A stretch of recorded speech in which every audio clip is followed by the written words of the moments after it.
Hi everyone, welcome back. My name is Kunal, and in this session, we are going to build a P&L forecast from scratch using Fabric Plan on Microsoft Fabric. So let's get started. The topics will cover code-free modeling. So we are building everything from scratch without using even a single line of code. And then we look at the top-down and bottom-up allocations. We look at collaboration features. We look at scenario planning features. And finally, the modern write-back capability, where we are going to write back the data to SQL database. So before you start, ensure that you download the PBIX file, which will give you access to the semantic model. And then you need to open this in Power BI Desktop. Of course, then you'll have to publish it on the Fabric workspace.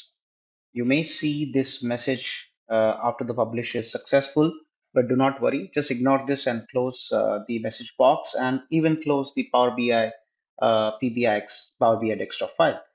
And just log on to Fabric and ensure that you have Fabric Plan work item enabled in your tenant, and your tenant admin is going to help you achieve this using the admin portal settings. With this, let's take a look at the business case. We have one business use case, which is to build a P&L forecast, but there are 9 user stories connected to this. And these 9 user stories will help us to also touch base the topics that we covered in one of the previous slides. Let's get started. This is going to be a very sleek and a very quick session. You just need to follow the steps and let's get it done together. So let's move on to Fabric environment. All right, so let's create the P&L forecast with a new item. So this new work item, I'll click on all items tab and search for plan. So it's already there available in my recent work items, but you can just type in plan and get this work item clicked. You can name this as P&L forecast training and create.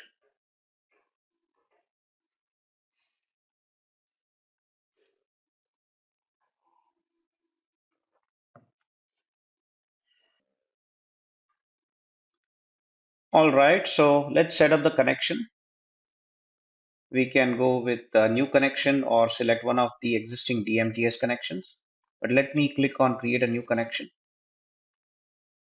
Now I'll click the drop down and click on create new connection. I'll give it a name and the authentication kind will remain organizational account. I'll click on create.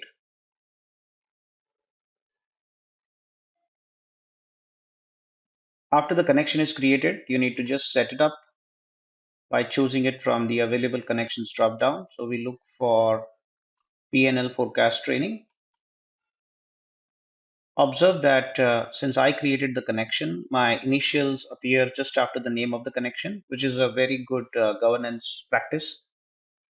I'll click connect. This creates a connection with the Fabric SQL database. Now I'll bring the semantic model in. Again, you have an option to create the connection here. Since our semantic model is with import mode storage, we are not going to follow the extra steps for direct link semantic models. So direct link storage is not applicable for our scenario. I'll click the drop down and say create new connection. This connection is meant to connect Power BI data sets. Authentication kind will be organizational account. But let's name this connection.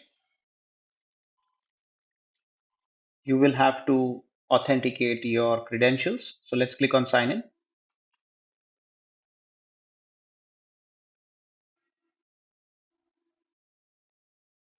Select your organizational account. You're authenticated. Let's click on create. Now it has selected by default the newly created connection. So we are good. That's available here. This also adds your credential, the creator's credential. Let's get our semantic model from the One Lake catalog. This is the semantic model. Let's add this and connect. All right, we've got our semantic model in. Now let us create our P&L forecast model by using the planning sheet. Let's name it as P&L forecast. Click create. Now let's get our rows, columns, and values. So with rows, we start with country because we want to have this P&L by country. Then we go to dim 11, which is GL accounts, or let's call it chart of accounts dimension table. F1 is our report category. F2 is our report subcategory. We've got head, and then let's get the GL code and name concatenation, which is basically our chart of account code and the chart of account name. Now let's go to the date dimension, get the time dimension as our date hierarchy, remove the day scale, and finally let's get the measure from our DAX table, and we look at the finance folder, and we go ahead and bring the GL amount actual. There's one more thing that we must do. As you can see that we have assets, equity, and liabilities. Since we are looking at only P&L chart of accounts, let's filter those out. So we go to the filter pane, and in the heads, let us select all and then uncheck assets, equity, scroll down and uncheck liabilities.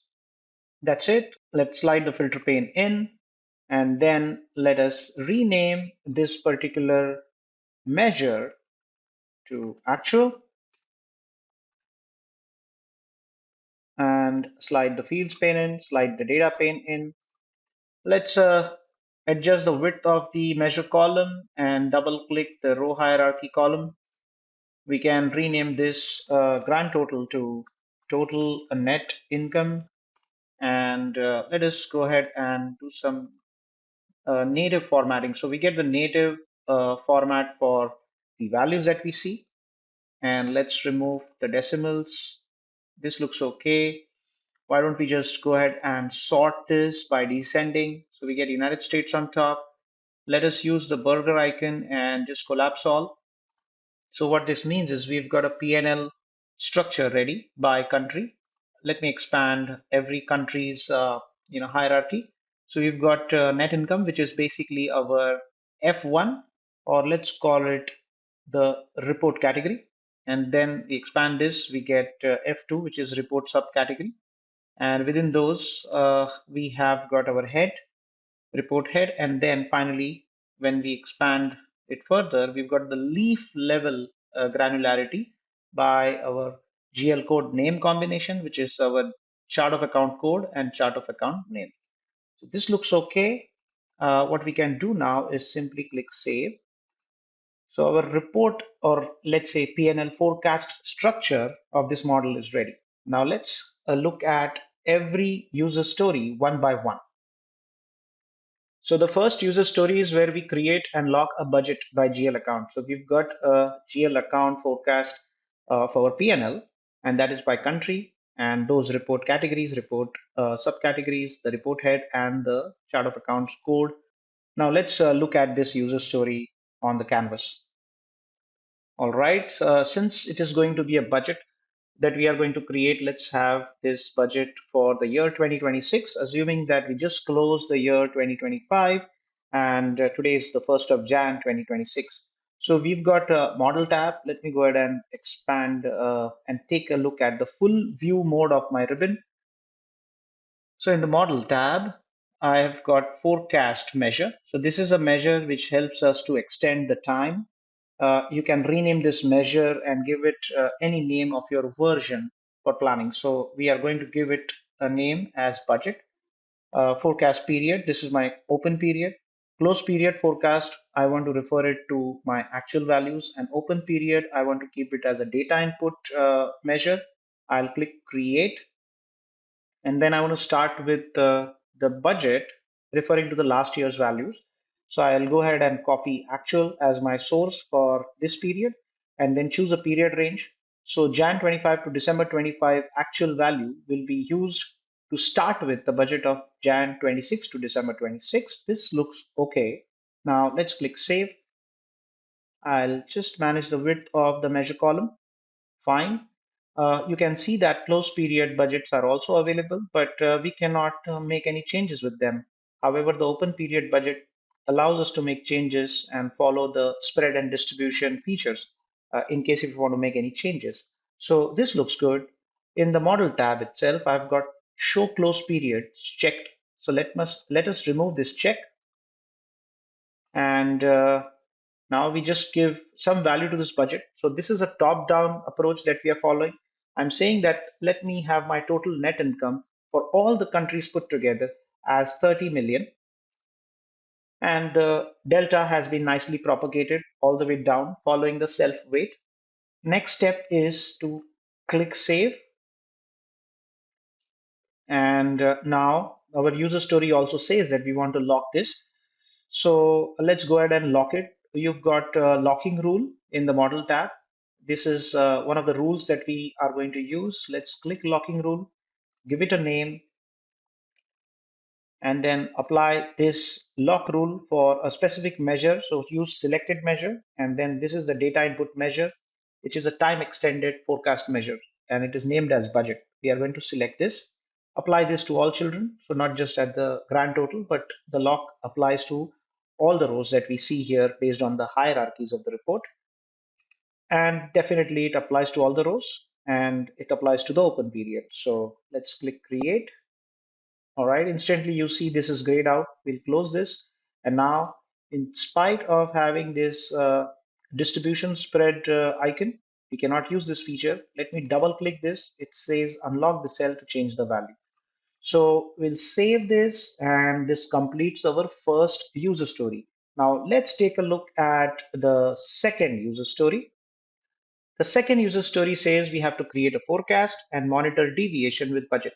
So there will be a forecast measure which we'll create, and we will also create a formula measure called deviation, which will find the difference between budget and forecast. So that's the deviation measure we are going to create. And just as an extension to this user story, I was thinking of giving some conditional formatting on these measures. So let's do this on the canvas. All right, so again, a forecast measure. We'll use the forecast measure option in the model tab. And let's keep this name as is because we are going to call this as a forecast measure. And then forecast period is fine. Measure reference for the close period. Let's use actual. For open, let's have it as data input and click create. It definitely asks us whether we want to start with something or we want to have it zero based. So let's keep it zero based because we want to use a very interesting feature called predict. So let's click save, extend the width of this measure and click save. Now we spoke about predict function because we have got last 3 years of data coming in. We have got a good time series of 36 months of data, and predict functions will help us to achieve a statistical value, which is basically coming from the time series of multi-seasonal row iterations. And for this, I would click on the grand total for this measure, and then I'll click predict. And let me just scroll this horizontally. I want to show you something very interesting. It's not just at the top level, but you can go at any row and you can run this predict function. I'll retain the selection to the grand total, and let us scroll this down and see how exactly this interface looks. So of course I can create profiles, and then for every profile I can have the seasonality, multi-seasonality or single seasonality. My data has got multi-seasonality, so I will retain this selection. You see that historic data time range is also available. Then you've got forecast time range or forecast date range is available. This is correct. Let's scroll down a bit. We've got an option to select confidence level. I can go beyond 90%, but I'm okay with 90% because there is always a 10% plus or minus threshold that I'm okay with.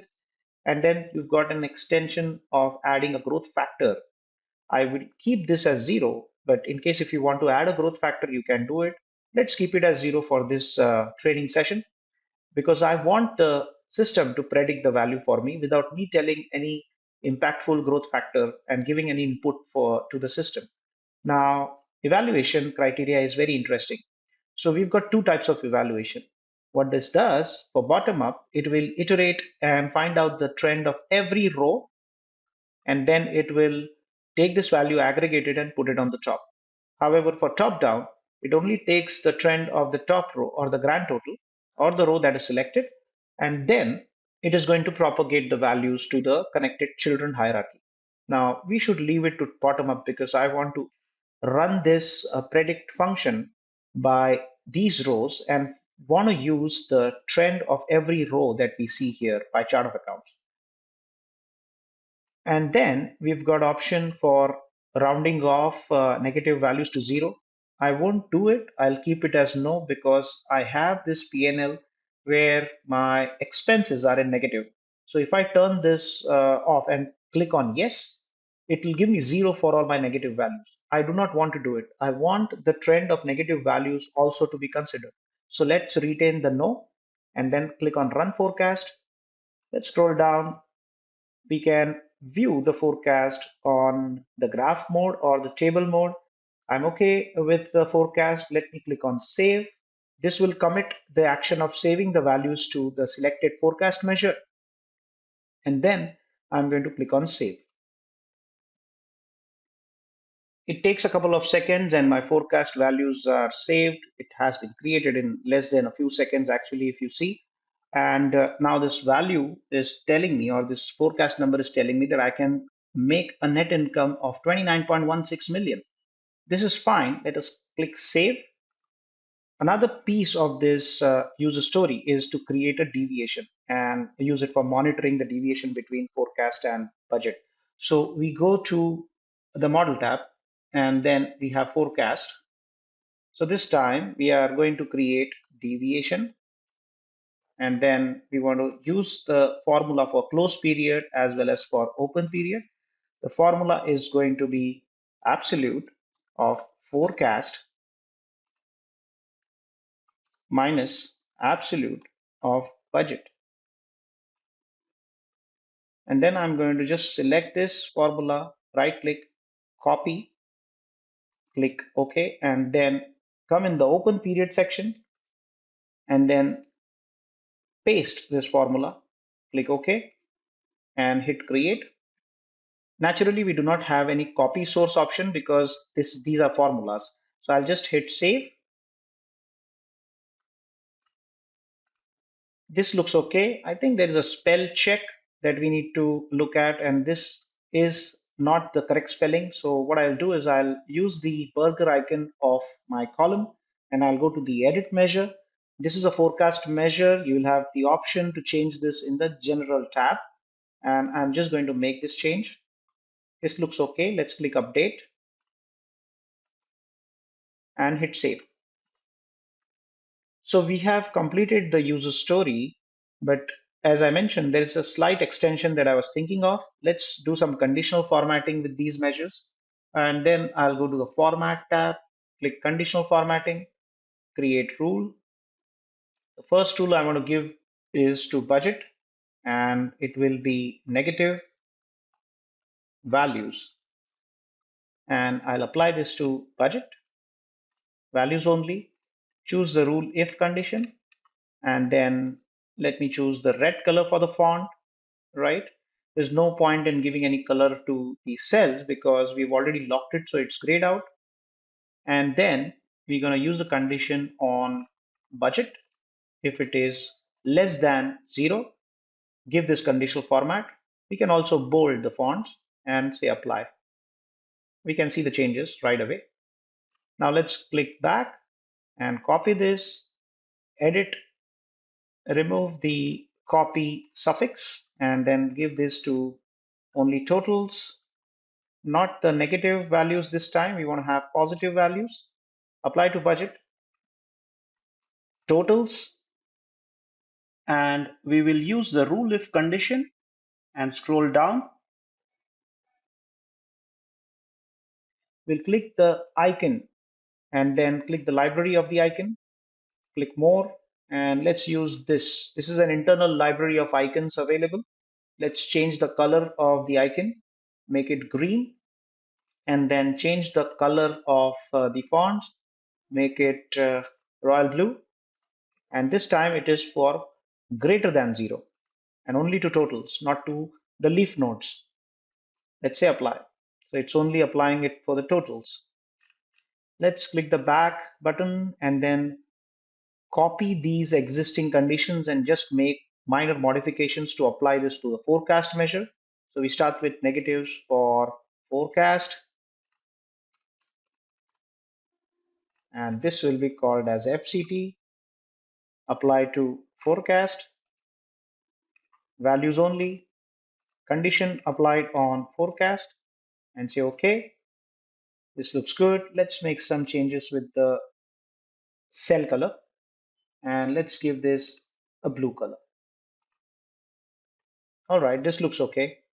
Now let us go ahead and click back button and copy the second, or let's say duplicate the second condition for budget and replace this with the forecast measure.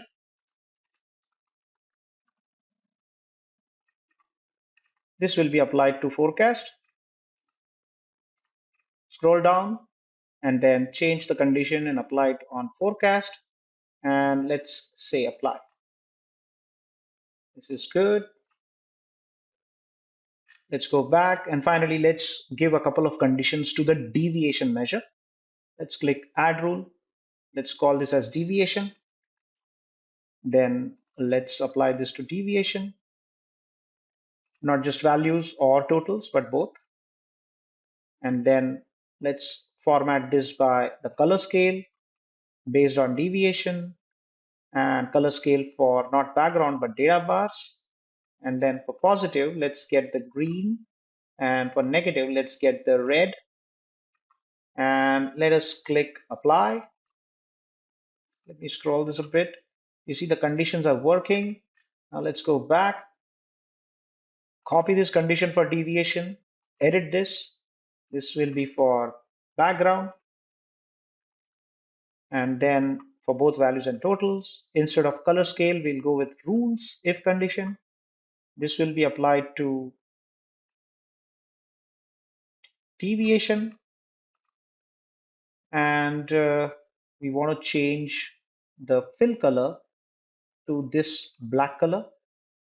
And we don't want to have the red color to the font. Let's give it white, bold it, and deviation should not be equal to 0. Apply. That's it. Let's click the back button and see if the previous deviation conditional format was correct. Yes, absolutely. Let's close this. So we've got this very nice looking P&L forecast structure ready, along with budget, along with forecast measure and the deviation between them. Let's hit save. Now let us take a look at the next user story. So the next user story is to have the provision to conduct a top-down as well as bottom-up allocations. Well, top-down was already done, but let's do it again for forecast measures because our budget measure is actually locked. So we will do the iterations and simulations only on forecast measures. Let's go ahead and take a look at how this is done on the canvas. All right, we are back. And then the next thing that we want to do is click on planning tab and then click show columns, and let's uncheck actuals because we are only focused on budget forecast and looking at the deviation. Let's expand this. Okay, so I've got the breakdown by time hierarchies. I would like to have some important aggregations here. So let me have column subtotal turn to left side. So now we'll have column subtotals as well. That's the total for the year, that's the total for the quarter, and inside the quarter, we'll have individual totals of every month. All right, so now let's click the gear icon and click on all so that we can actually scroll down and see the entire P&L by all the countries. In fact, you have other options too. You can have the number of rows that you want to see. or you can simply go ahead with auto. That's up to you, but let's stick to all. Now let's click on save and go ahead and use the burger icon to expand at all levels. Now you see we've got expense, the operating expense broken down by the chart of accounts for expenses. What we can do is let's run the top-down allocation first. So we use 10% on the total net profit or net income.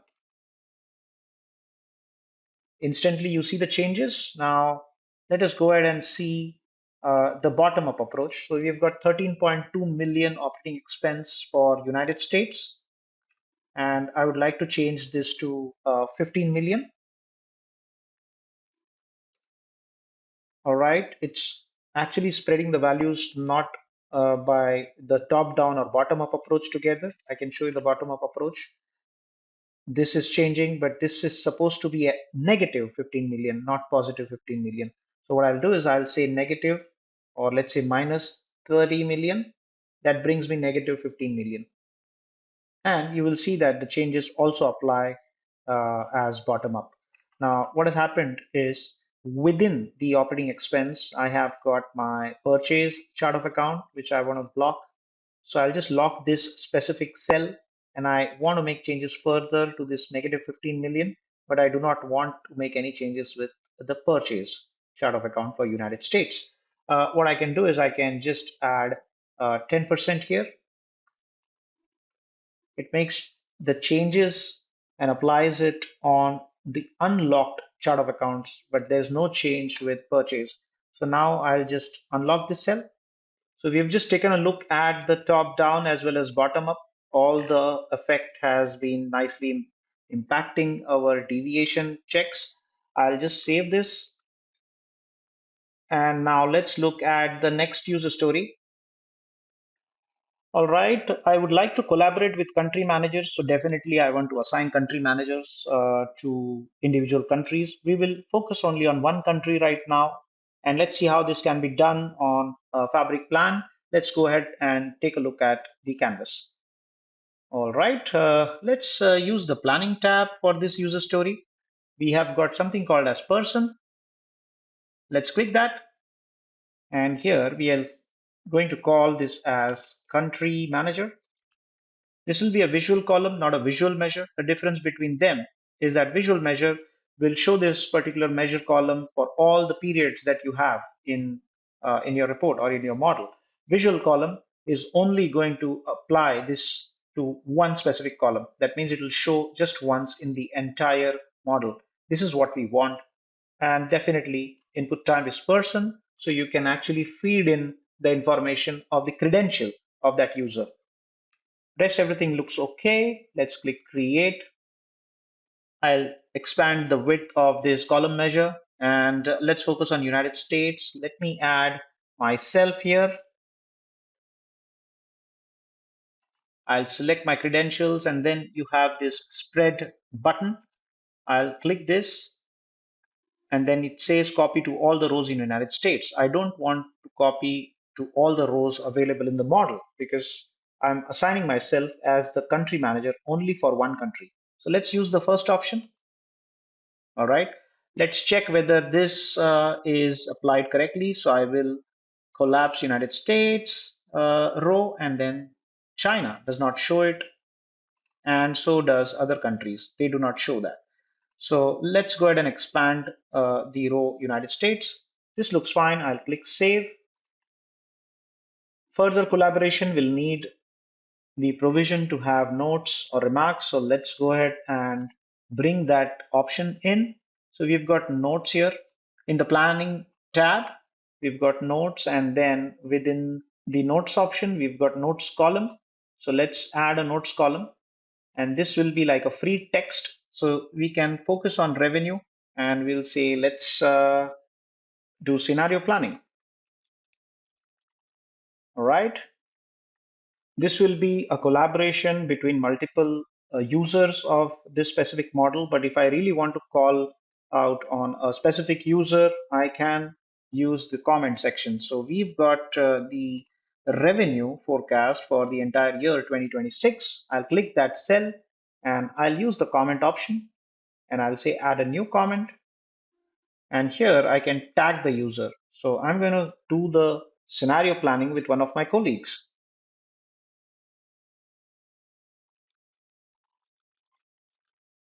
I can put a nice note and hit the comment. This will trigger the notification on Teams as I mentioned. Now let's go ahead and take a look at the next user story after we save this specific P&L forecast.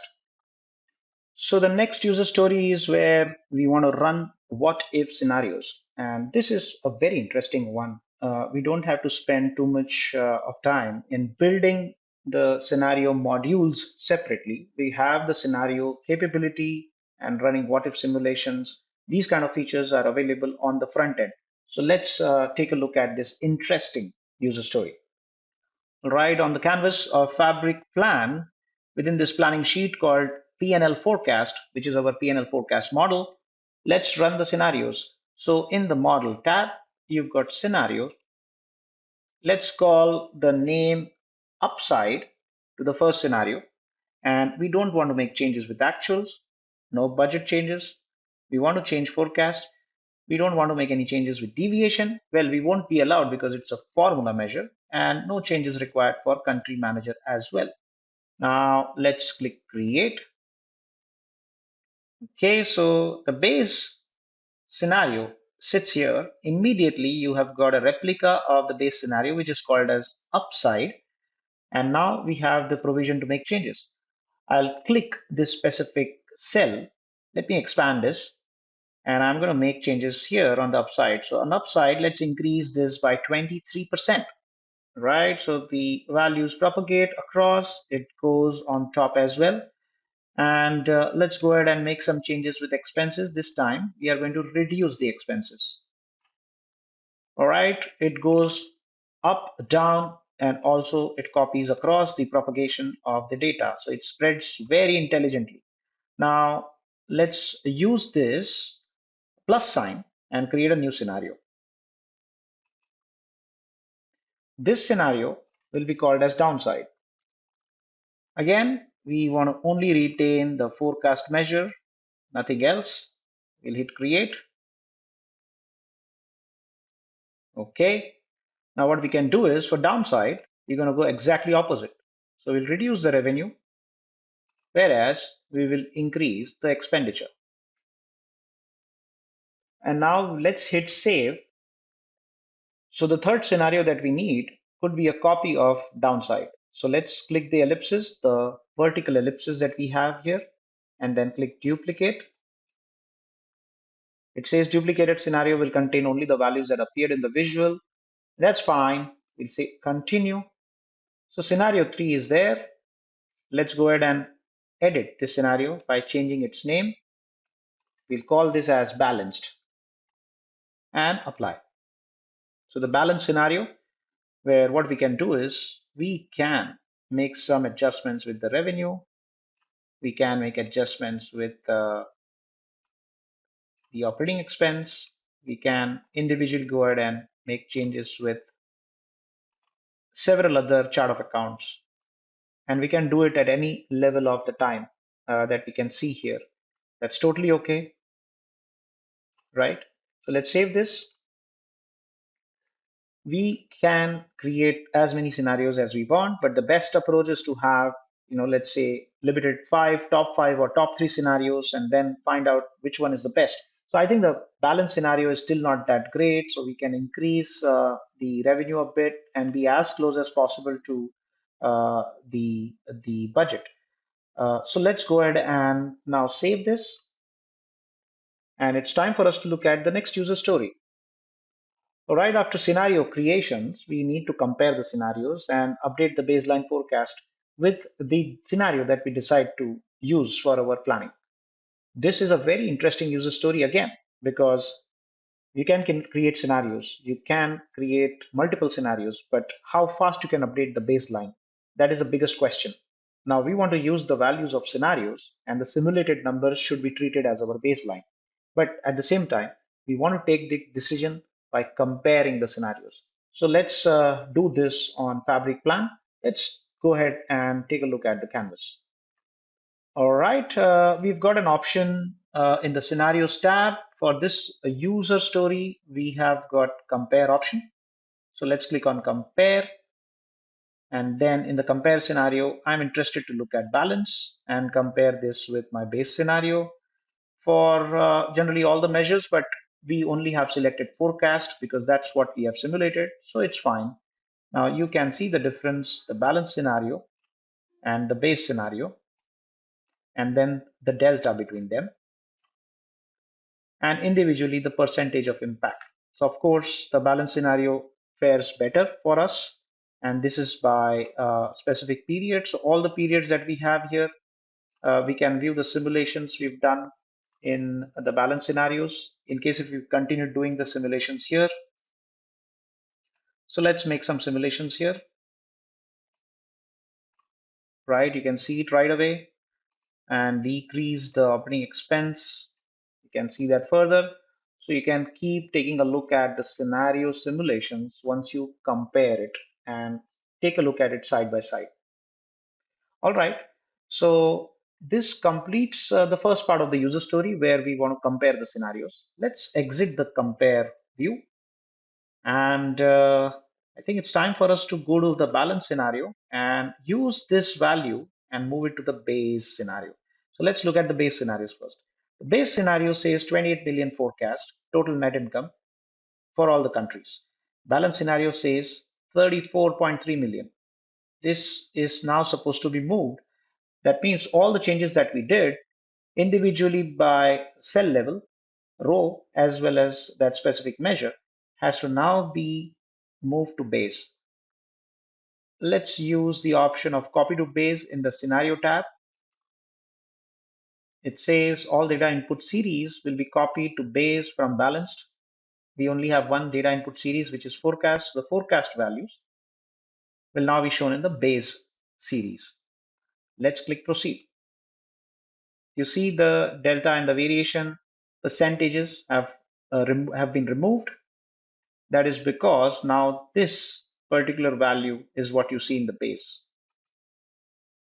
That's it, right? So we save this and close the scenarios. Let's go ahead and take a look at the next user story. Write back to database with user level security. Okay, so the first thing that we want to do is we want to create write back destination and then write back the data to the database. Let's use SQL database in this exercise. But at the same time, we want to control the provision of allowing or access given to the users who can write back. So limited users should be able to write back. Let's see how we can do that. All right, so we are on Fabric Plan Canvas. It's time for us to go ahead and use the write back options. But in case if the save option pops up, just click that. And the next thing we do is click write back tab. Let's go to settings. We have got multiple write back types. So these are the types of table formats. So we've got long, we've got wide. If you want to see the measures by columns, we've got long with changes. Again, appended. So long remains for appended structure, wide remains for columnar structure. With changes is a very interesting piece. So you get to see the changes before and after the simulation. We also have got options to filter this. We are not going to use it. It is always recommended to use the date key because we will need a date key with the new, or let's say the written back table, just in case if we want to connect it with our date dimension table. So we can do that. And let's call this as date and save, and then go to data. What data or which measures do you want to write back? I don't want actuals because I already have it in my semantic model. Budget is fine, forecast is fine. I don't need deviation for now. I don't need country manager for now. So I only need these two series to go out, to go as write back tables. And then we go to destination. So I can add multiple destinations of Fabric SQL database. You see, we've got SQL database here. All right, so let's use the connection that we have. We've got P&L forecast training. Let's use the database. We'll use Fabric SQL database. Schema is fine. Let's give it a table name. P&L forecast 01. Let's scroll down. Decimal precision is fine. Strings length is okay. We can even customize this. Let's click add. All right, destination has been saved successfully. That's our table name in Fabric SQL database. Now we can also add multiple destinations to Fabric SQL databases, but we'll stick with one for now. Let's click Advanced tab. In case if you want to have any validation, you can control it using the validations options. So you have got options whether it cannot be empty, it has to be basically passing a formula, or you need no validation. So that's fine. You can even use prevent write back when validation fails, just in case if you select any validation. Last thing is very interesting. Reckon that we had different names of our columns. So the names are coming from row hierarchy members, from the time dimensional columns, and also from the measures. These are the measures, right? These are the row dimensions. Fabric SQL database may not accept special characters. So in case if you do not make changes with the names of the columns for the write back table, the write back action may fail. So let's use the provision that we have. So this is what exactly looks like in our visual, in our model, and write back column names can be changed here. So this is a very, very good feature that we have. Now let's change this for F1 PNL. This is basically the report category. Let's click the check. Then comes F2, which is basically report subcategory. Again, click the check. And then let's change this GL code name to chart of accounts. Click OK with the check. This looks okay. We have no issues with any special characters. Underscore is fine. So what we can do is close this. And now close the write back settings pane. Save this. Let's go ahead and write back. So we have got the write back option here. We'll click write back. The write back action has started, in progress, and the write back action has been completed. So we close this and let's save it. Now let's go ahead and take a look at this specific table in our SQL database. All right, so we are in Fabric SQL DB underscore planning SQL database, and let's expand the database. We've got DBO, we've got table folder, and then let's scroll down. So this is our table that is written back. Okay, so we've got everything that we wanted to write back along with the user who has written back and the timestamp. That's perfect. Let's close this and let's go ahead with Fabric Plan.